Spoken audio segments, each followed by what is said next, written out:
À quel âge vous avez été excisé? À 9 ans. C'est passé comment? Non, mon père était parti au travail, il ne restait que ma grand-mère dans la maison et ma mère était partie en voyage. Ma grand-mère m'a dit que tu vas m'accompagner chez une dame. Et nous sommes arrivés, la dame était entrée dans la chambre, elle était en train de causer. Et puis, ma grand-mère m'a appelé dans une petite chambre. Elle m'a dit, je ne savais pas ce qu'elle disait. Elle m'a dit, il faut rester ici. Je ne sais qu'est-ce qui s'est passé. Elle m'a dit qu'il faut tu dois être circoncis. Je ne savais pas ce qui s'est passé parce que je croyais que ça ne faisait pas mal. Elle m'a circoncis. La dame m'a circoncis. Et après... Mais comment c'est passé là? Hein? Ah, mais je ne sais pas. Elle m'a appelé seulement dans la chambre, elle m'a circoncis. Mais on vous a mis par terre, on vous a tenu? Oui, par terre. Et vous avez résisté? Non, je n'avais pas résisté. Parce que je ne savais pas comment ça s'est passé, c'est pourquoi je n'avais pas peur. En terminé, c'est après la circoncision que j'avais senti la douleur. Cette mutilation, 30 millions de femmes en Afrique l'ont vécue. 30 millions à avoir été à peu près dans les mêmes circonstances, marquées dans leur chair et dans leur esprit. À des âges différents, de la petite fille encore bébé jusqu'à la jeune fille en âge de puberté, partout, dans les villes, dans la brousse, dans les zones rurales, on continue aujourd'hui encore à pratiquer sous différentes formes ces mutilations sexuelles. Enfin, on nous a enlevé quelque chose, quoi, c'est tout. Lorsqu'on était petit, on se rendait compte que de ça. Puis qu'est-ce que ça vous fait maintenant? L'impression de ne pas être très normal quand on... Enfin, un peu l'impression de ne pas être normal, surtout lorsqu'on discute avec des copines. Qui ne sont pas excisées. Tu sais, il y en a beaucoup. Alors, je sais pas, mais lorsqu'elles sont par exemple avec des garçons, elles nous décrivent par exemple des sensations que nous, on ne peut pas vivre quand même. On sait que c'est à cause de l'excision, par exemple. Et puis, pourquoi est-ce qu'on l'a fait? Mais je sais pas. Est-ce que vous avez de la haine pour ceux qui ont excisé? Non, non. Non. Ah, moi, si. Hein? La femme qui m'avait excisée, je la détestais beaucoup. Et même maintenant, si je la vois, hein, je pense pas que je vais la saluer. Mais c'est lié à la Peut-être peine? parce qu'elle m'avait fait mal, moi, particulièrement. Tu vois? Vous vous en souvenez? Oui, un peu. Oui, parce que j'avais perdu beaucoup de sang.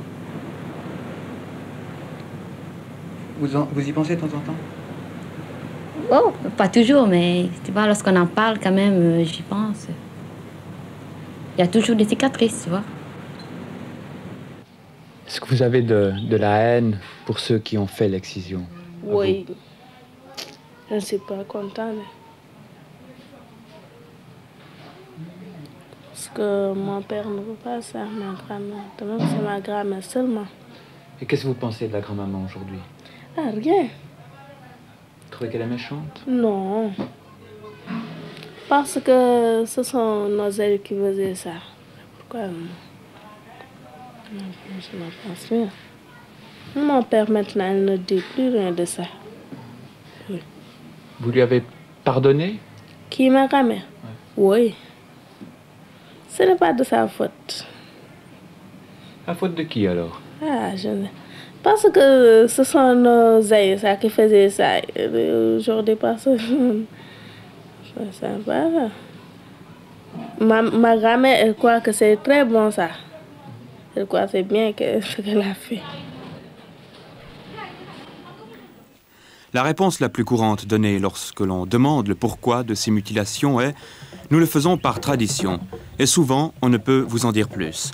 Alors pour comprendre ce que recouvre ce mot et ce qui l'entoure, un premier choix.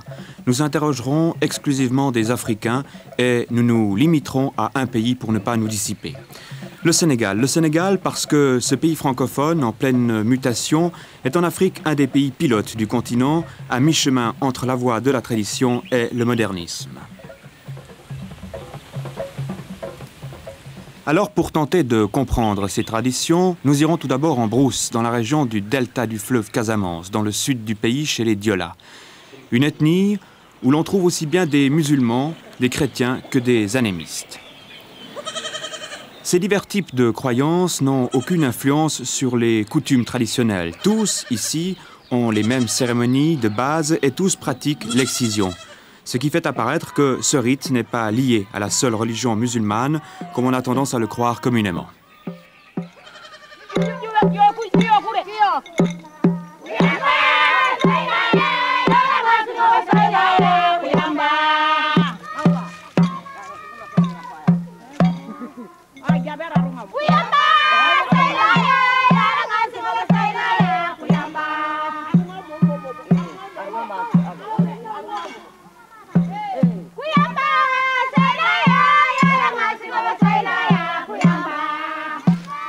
Ces jeunes filles vont être excisées. Elles s'engagent dans la forêt sacrée pour suivre l'enseignement et subir l'initiation.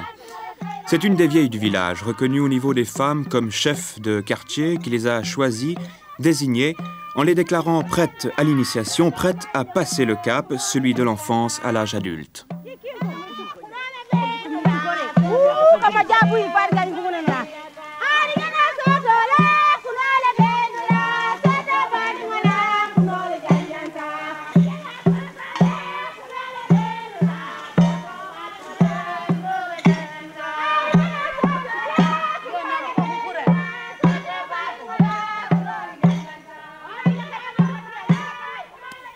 Ces jeunes filles resteront 8 jours dans la forêt sacrée. Le premier sera celui de l'excision, une cérémonie où seules les femmes sont admises. L'excision se fait généralement avec des lames de rasoir, des ciseaux, voire des tessons de bouteilles.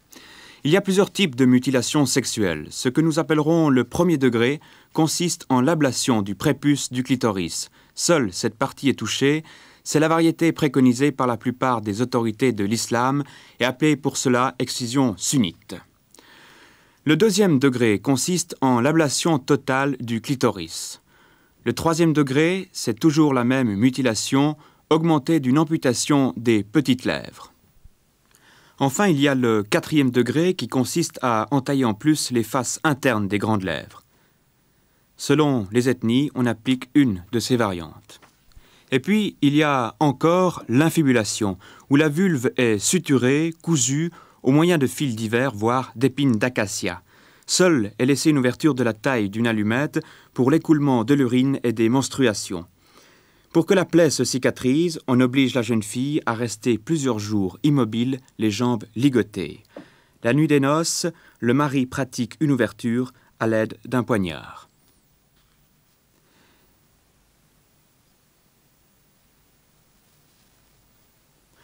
L'excision est actuellement répandue dans une grande partie de l'Afrique. Plusieurs pays, suivant les ethnies qui les habitent, sont touchés par ces pratiques.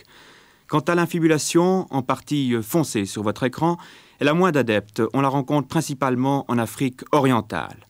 Alors, pourquoi ces mutilations sexuelles? Plusieurs raisons nous ont été données. La première raison, c'est pour que la femme ne ressemble pas à l'homme. Parce qu'il y a une même origine anatomique, embryologique, qui fait que lorsqu'on connaît la structure anatomique de l'homme et la structure anatomique de la femme, on y voit une ressemblance à propos de cet ensemble d'appareils érectiles. Parce que tout ceci, c'est ce qu'on appelle l'appareil érectile, et qui rentre en somme dans la physiologie de l'érection et de l'excitation vers l'orgasme. Si bien que la suppression de cet appendice fait que la femme a l'impression de ne plus ressembler à l'homme. Cette coutume ancestrale, dont on trouve des traces dans l'antique Égypte, a toujours été associée au secret, à la superstition, pour devenir au fil des ans étroitement liée à la religion musulmane. Et de nombreux croyants pensent encore aujourd'hui que l'excision, tout comme la circoncision, revêt un caractère obligatoire. Or, le Coran ne dit rien à propos de l'excision. Cette pratique n'est généralement pas combattue par les lois. Certains pays ont fait quelques tentatives qui se sont révélées dans la plupart des cas sans succès. Seuls le Soudan et l'Égypte essayent actuellement de lutter contre ces pratiques. Si de nombreux musulmans justifient ces rites mutilatoires au nom de la religion, d'autres, des chrétiens ou des animistes, ne peuvent que répondre qu'ils excisent leurs enfants au nom de la tradition. Mais en fait, il y a bien d'autres raisons encore. C'est un fait pour pouvoir garder la virginité. Et par exemple, si on te voit à l'âge de 3 ans, comme ça, si tu es vraiment turbulente et que moi, d'une famille tout couleur, là, c'est sûr qu'ils vont m'exciser. Est-ce que c'est pour mieux dominer la femme, finalement, ou pas? Eh oui, ça oui, puisque chez nous, la femme doit passer en dessous. Hein? Dans le monde rural, l'excision revêt principalement un caractère initiatique. L'enfant va devenir un être social marqué par le groupe dans son corps et dans son esprit. Ainsi, l'excision fait de la fillette une femme reconnue comme telle par la communauté, car maintenant, on peut la donner en mariage, capable qu'elle est de procréer, ce qui constitue son rôle principal en milieu traditionnel. Après avoir été excisées, ces jeunes filles sont restées 8 jours dans la forêt sacrée. C'est là que 2 vieilles du village les ont enseignées, initiées. Elles ont ainsi appris leur rôle par rapport au mari, dont les principales bases sont l'obéissance et la soumission. Une jeune fille devenue femme accepte l'idée qu'elle est inférieure à l'homme, même si celui-ci est son propre fils, elle lui devra un jour plus tard obéissance.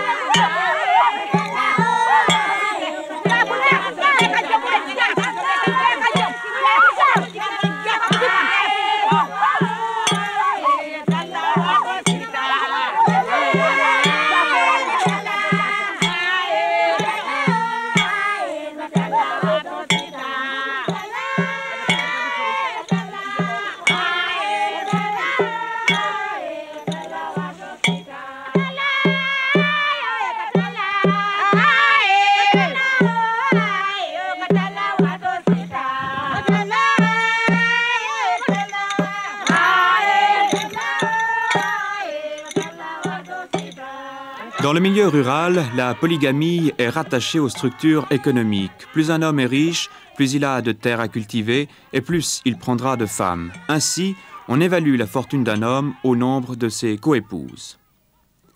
La religion musulmane permet au mari d'avoir jusqu'à 4 femmes, mais bon nombre de non-musulmans, qu'ils soient chrétiens ou animistes, ont les mêmes pratiques. En milieu traditionnel, les coépouses habitent sous le même toit. Chacune a, si possible, sa propre chambre et se partage plus ou moins équitablement la présence du mari.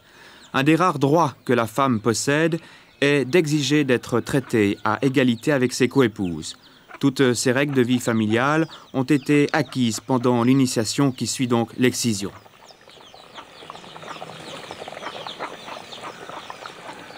La femme a également été enseignée à la vie communautaire. Afin d'être totalement intégrée au groupe du village, on lui a appris le respect de la hiérarchie et de la tradition. Et par-delà ce respect, l'acceptation du groupe et sa valorisation. On ne s'étonnera donc pas si les femmes sont les premières à pousser leurs filles sur l'autel de l'excision. Les femmes, en plus des charges ménagères, passent la majeure partie de la journée à travailler dans les champs du mari. Elles n'ont pour ainsi dire aucune indépendance économique, mis à part un maigre revenu qu'elles obtiennent grâce à de menus travaux comme l'entretien d'un jardin potager ou encore la pêche.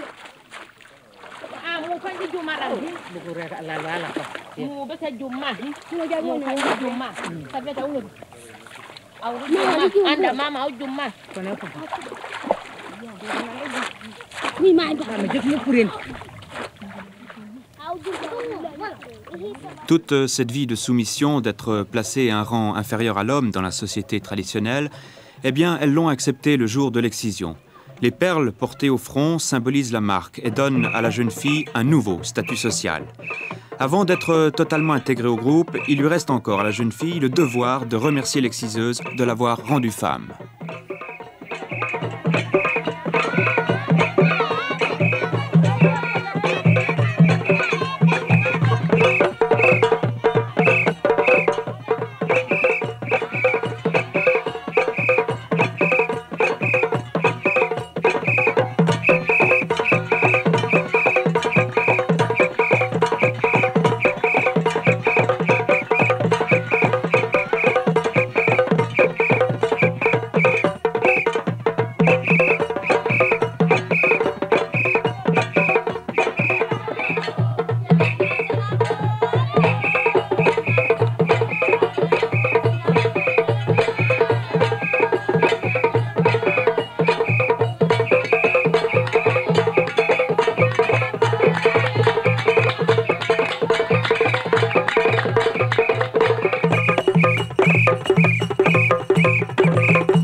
une région voisine, une jeune femme d'une autre ethnie nous dit ce que représente pour elle l'excision.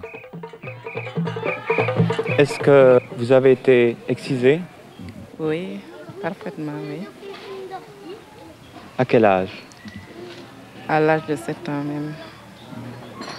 Vous vous souvenez bien? Oui, j'en souviens très bien. Et qu'est-ce que vous en pensez? Je pense que c'est une belle chose. C'est une belle chose. C'est une bonne chose. Pourquoi? Chez nous. Hein? Chez nous, comme te l'a dit mon père, c'est une question de coutume traditionnelle. C'est une bonne chose. C'est une bonne chose, oui, je trouve. Est-ce que ça vous a fait mal quand on vous a fait cela? Oui, ça fait mal, oui. Et même si ça fait mal, vous dites que c'est une bonne chose? Oui, mais c'est une blessure qui guérit vite. C'est pourquoi ça guérit vite. Ça fait mal dès le premier jour, mais après, c'est vite fait. C'est vite fait, oui. Mais est-ce que c'est pas une mauvaise chose parce que ça... Est-ce que ça enlève un peu le plaisir Non, ça n'enlève pas le plaisir. Ça n'enlève pas le plaisir. Je ne trouve pas. Je ne trouve pas. Je ne trouve pas. Je ne trouve pas.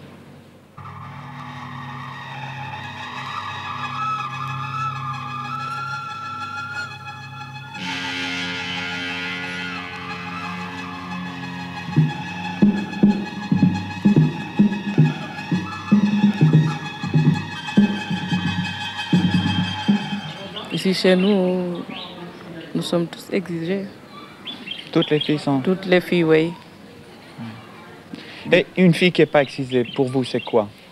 Oh, j'ai entendu, selon la tradition, qu'une fille non excisée ne doit pas préparer le repas de son mari. Hein? Je ne sais pas pourquoi. Mais là-bas, chez nous, au Mali, on le dit, je ne sais pas pourquoi. Elle ne doit pas préparer le repas de son mari? Le repas de son mari. On dit qu'elle n'est pas pure. Qu'elle n'est pas pure. En quelque sorte.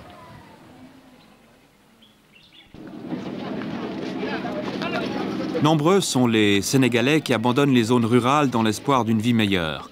Dakar compte 1 million d'habitants, soit le 1/5 de la population du pays. Les ethnies se côtoient, cohabitent dans les mêmes quartiers, ce qui favorise des mariages mixtes. Les traditions se mélangent, les coutumes sont en pleine mutation. Les nouvelles structures économiques des grandes villes prônent d'autres valeurs que celles acquises en milieu rural. Pour celui ou celle qui vient s'y établir, la transition ne se fait pas sans souffrance, sans déchirure, sans coupure avec la tradition. Et c'est principalement les femmes qui sont les premières victimes de ces changements, qui comportent pour elles plus d'inconvénients que d'avantages. La plupart des femmes qui travaillent ont de petits métiers. Le plus souvent, elles seront bonnes ou ouvrières. La majorité sont des journalières. Chaque matin, elles se présentent à la porte de l'usine sans garantie d'emploi. Si à la campagne, tous les membres d'une famille travaillent en commun dans un même but, en ville, tout est différent. Celui ou celle qui a eu la chance de trouver un emploi devra obligatoirement entretenir toute sa famille, la famille élargie, qui comprend non seulement les membres directs de la cellule familiale, mais aussi les frères et sœurs du père et de la mère, les oncles, tantes, cousins, cousines, voire même les amis. Et comme en Afrique surtout, les amis des amis sont vos amis, il n'y a pour ainsi dire jamais de fin à cette chaîne de solidarité née d'une situation économique des plus difficiles. Et l'on est bien forcé d'accepter de pénibles conditions de travail pour un revenu plus que modeste, comme celle-ci, ces journalières, où leur salaire équivaut à 1 franc suisse par heure.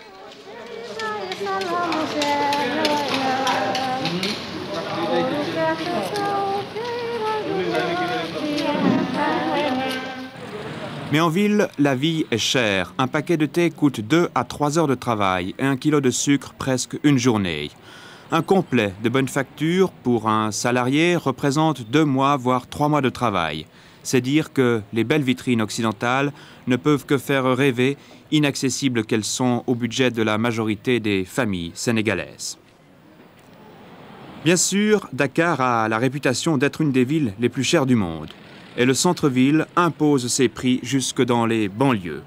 Sur le plan économique, la femme est perdante. Elle ne gagne aucune autonomie. On peut même dire que c'est le contraire, car une fois rentrée de l'usine, il lui reste le devoir des tâches ménagères.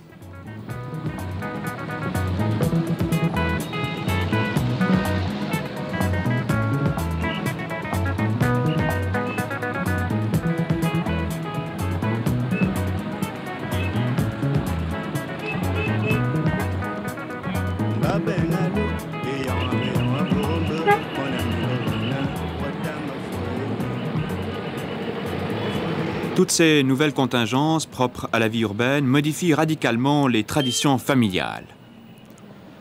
Reste tout de même l'idée qu'une femme, tout comme à la campagne, doit rapidement se marier, seule façon pour elle d'obtenir un statut social. Une vie de célibataire n'est en effet pour la femme pas concevable. Quant à la polygamie en ville, elle subsiste. Si dans le monde rural, cette coutume était liée à une situation économique avec l'exploitation des terres, en milieu urbain, elle n'est qu'une survivance des traditions. Le mari polygame citadin n'a généralement pas les moyens d'entretenir avec son salaire plusieurs coépouses, et celles-ci qui apportent leur contribution financière au ménage tolèrent de moins en moins cette situation. Mais les traditions meurent lentement, et les coépouses qui subissent les nouvelles conceptions de l'habitat, calquées sur le modèle occidental, n'habitent plus forcément sous le même toit. Et il n'est pas rare qu'un homme ait plusieurs ménages disséminés aux quatre coins de la ville. Pour la femme, c'est alors l'apprentissage de la solitude. Dès lors, la règle coranique qui impose à l'homme l'équité envers ses coépouses n'est plus respectée. Souvent, l'homme vit chez l'une de ses femmes, la dernière choisie, la préférée, et cela au détriment des autres. Indéniablement, la structure de la ville ne se marie pas avec l'esprit de la tradition. Tradition bouleversée aussi avec les cérémonies qui n'ont plus les mêmes significations et où les danses rituelles se sont transformées en récréation.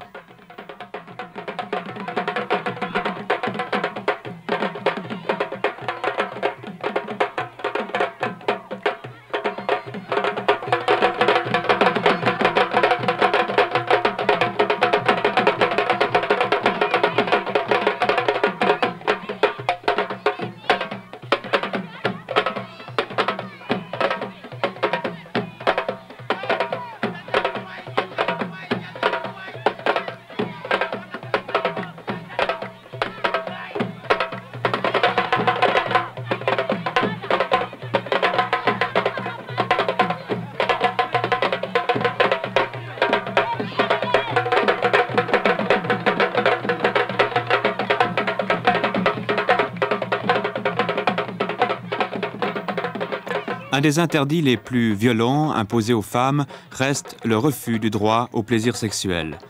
Si l'information véhiculée par les tendances d'une société plus moderne ne favorise pas cette mainmise sur la femme, il n'en reste pas moins que celles qui sont sur le chemin de la transition sont peut-être celles qui souffrent le plus au fond de leur être. Le jour du mariage, si je ne suis pas vierge, il y aura des problèmes qui vont se poser. Et je ne peux pas rester de 18 ans jusqu'à, je ne sais pas quoi, 25 ans ou des trucs comme ça, le temps de me marier. Là, je ne peux pas rester sans flirter au moins. Alors, quelle est votre vie sexuelle, justement? Là, je m'amuse, mais pas profondément. Je m'amuse. Et je joue avec pas mal de copains. Ouais. Et si jamais je trouvais nécessaire d'aller jusqu'au fond, là, j'aurais quelque chose que mon grand-père m'a laissé pour... C'est quoi? Par exemple, une sorte de pilule, mais sous forme de... Contraception? Contraception, mais traditionnelle. Et c'est quoi, là? Le gris-gris? Un gris-gris, ouais. On peut... Vous en avez un? Bien sûr. Il est là? Je peux. Ouais. C'est là. Et là, il y a 3 couleurs. Ouais. trois couleurs. Il y a Blanc. du noir, du blanc et un peu de mélange noir et blanc. Là, c'est pour noir et blanc, c'est soit les métis, les jaunes, des trucs comme ça. C'est pour protéger les blancs, c'est pour vous protéger des blancs, les noirs contre les noirs, c'est ça? Et oui, mais Et on met ça où? autour de la taille. Ah oui. Ouais. Et vous pensez que c'est efficace? Ouais. Pas sur moi peut-être, parce que j'ai pas fait l'expérience. Mais je sais que ça peut faire quelque chose. Ça peut bloquer certaines choses. Ouais. Vous croyez que ça peut être efficace? Oui. Certaines croyances sont encore fortement ancrées en ville. À tout niveau, du directeur de banque à l'ouvrier, on croit encore en la force du gris-gris. Croyances et traditions sont étroitement mêlées aux idées nouvelles. Ainsi, l'excision se pratique toujours à Dakar, même si ceux qui les ordonnent ne savent plus quelle en est la signification. Aujourd'hui, dans les grandes villes, on n'excise plus les jeunes filles ou les adolescentes qui maintenant savent, comme certains parents, que ce rite est mutilatoire. Alors, pour garder le pouvoir de cette marque, les traditionalistes s'en prennent à ceux qui sont sans défense, les enfants.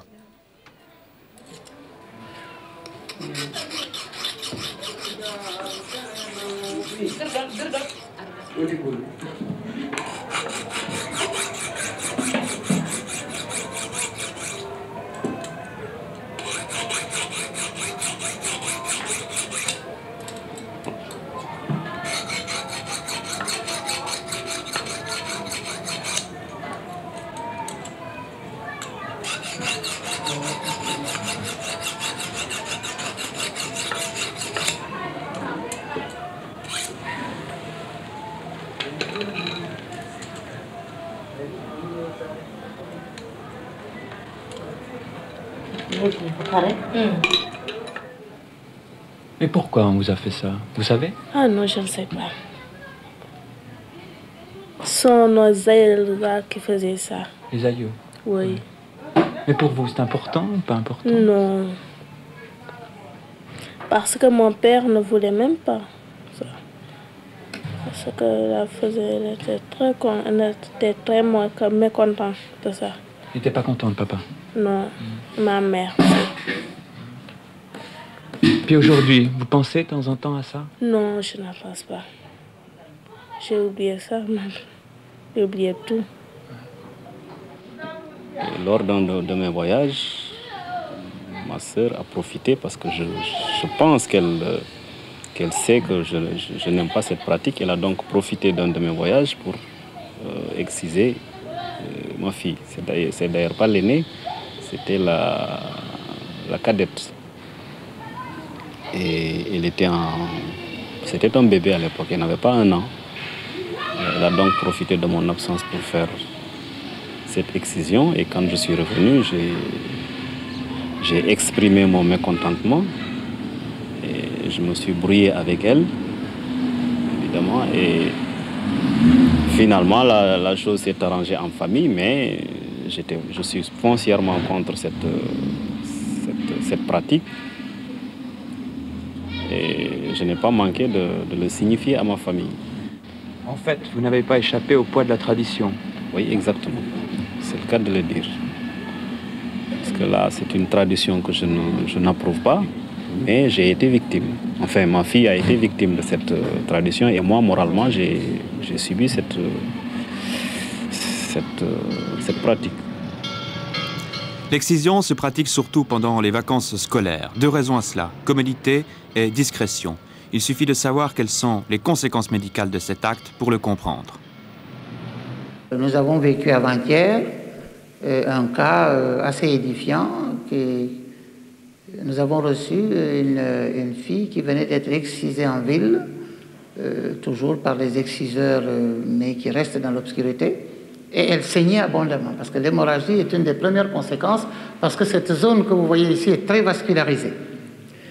Et alors l'hémorragie était telle que l'exciseur a été débordé, on nous l'a évacué, et nous avons simplement fait des sutures et réparé cette mutilation. Elle était déchirée? Elle était déchirée, c'est-à-dire qu'il avait dû, au cours de sa dissection, il avait atteint quand même quelques vaisseaux qu'il n'a pas pu clamper et suturer. C'est des choses qui arrivent. Et c'est nous qui faisons évidemment ce travail. La deuxième complication qu'on voit également, c'est l'infection. Vous voyez? Et alors là, dans le milieu rural encore, s'ils ne s'adressent pas directement, vous voyez, à un milieu hospitalier ou à un milieu sanitaire pour qu'on puisse prendre rapidement les choses en main, alors bien sûr, la mort s'ensuit. Hein. Après l'infection, nous avons encore le tétanos. Vous voyez, parce que tout ça, c'est fait avec ils incisent en général soit avec des lames, hein, ce n'est pas stérile, soit alors avec des lames rasoirs, hein, soit alors avec des tessons de bouteilles. Vous voyez, alors l'infection est vraiment facile là, hein, c'est facile. Mais il peut y avoir surtout des déchirures du périnée au moment de l'accouchement. Parce que ces femmes-là, lorsqu'elles tombent enceintes, elles viennent pour accoucher, il y a un problème. Parce qu'au moment de la sortie de la tête, comme cette zone est sclérosée, tendue, réduite, eh bien au moment du passage de la tête, la déchirure peut être entamée ici, et c'est une déchirure qui est très hémorragique, qu'on est obligé de suturer là également, de prendre des précautions, à moins qu'on ne soit obligé de faire une épisiotomie, comme on l'appelle, c'est-à-dire une section du périnée postérieur pour faciliter la sortie de l'enfant sans qu'il n'y ait de traumatisme au niveau de cette zone cicatricielle consécutive à l'ablation du clitoris.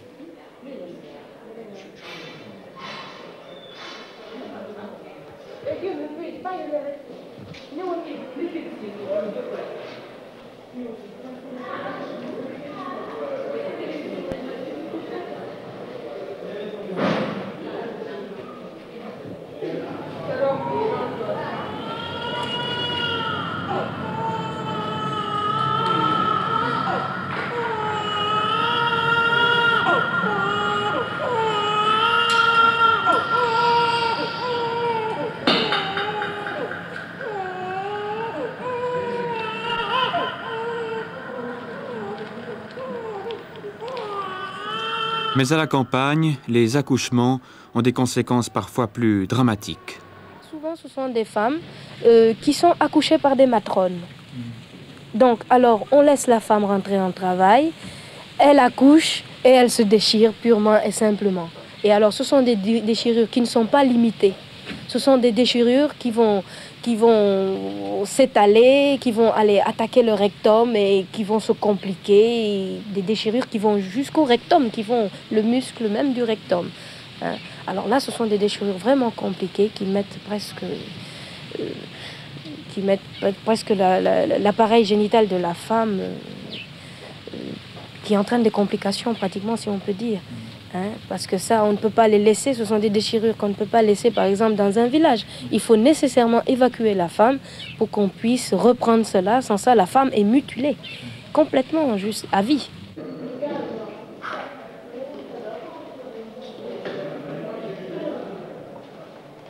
Est-ce que cela influence la vie sexuelle, finalement? Énormément. Une déchirure qui s'est constituée spontanément, hein, automatiquement, ça agit sur la vie sexuelle de la femme. Hein, ça vous crée des douleurs au moment des rapports sexuels. Hein, et ça, bien sûr, la femme qui n'arrive pas quand même à bien comprendre son mari, comme on peut dire, enfin, à évoluer avec son mari, eh ben, automatiquement, ça agit sur le psychisme. Hein, et des fois, nous assistons même à des folies. Hein, la femme ne peut plus voir le mari, ça devient une déchéance jusqu'à la dépression nerveuse, jusqu'à la folie. Hein, vous voyez ce que c'est les incidents. Ben, sans compter maintenant la frigidité, elle ne ressent plus rien. Hein, elle ne jouit plus, ni rien du tout. Alors quand même, là, sur ce plan-là, ça la diminue énormément.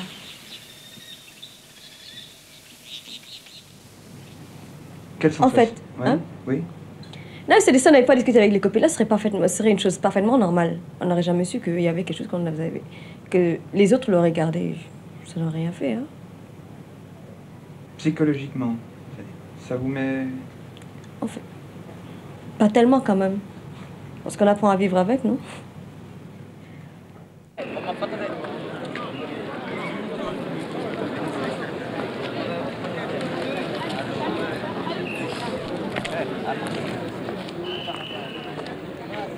On le sait, en Europe, une campagne de presse a été menée récemment contre l'excision.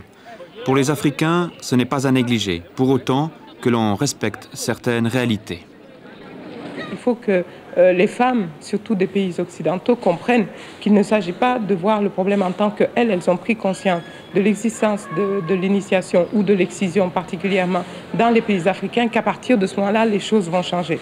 Il faut qu'elles comprennent que, comme tout processus de changement, ce phénomène demande à être compris, intériorisé par les personnes qui sont concernées, puis à être remis en question. Et je voudrais aussi que ces femmes sachent aussi qu'il ne s'agit pas seulement de déclamer, d'aller en guerre contre une pratique, mais de voir au fond quelle était la valeur de cette pratique, en quoi elle résolvait un certain nombre de problèmes. Est-ce que le fait de prendre une loi, par exemple, qui supprime brutalement et de manière agressive cette loi ne remet pas en question une situation? Est-ce que le fait de prendre des lois de ce type-là sans tenir compte de la situation qui existe, ce n'est pas créer une sorte de dénuement pour ces femmes pour qui l'excision ou l'initiation remplissait un rôle et arrivait à maintenir, si vous voulez, une situation d'équilibre là où elles étaient opprimées. Et c'est pour ça que je dis qu'il appartient plus aux Africains, principalement aux femmes, de prendre en charge cette question-là. Il nous appartient désormais d'informer, de former, d'obtenir l'adhésion des forces religieuses, des forces traditionnalistes, et que les gouvernements, avec discrétion mais un peu de décision, arrivent à faire reculer les frontières de ces habitudes. Et le tatouage a connu ce sort. Le tatouage ne se fait presque plus dans les régions et les ethnies du nord du Sénégal, chez les tout-couleurs, parce que simplement, l'adhésion des forces traditionnelles, l'adhésion des forces religieuses a permis de régler ce problème. Donc un travail d'éducation de longue haleine. Absolument.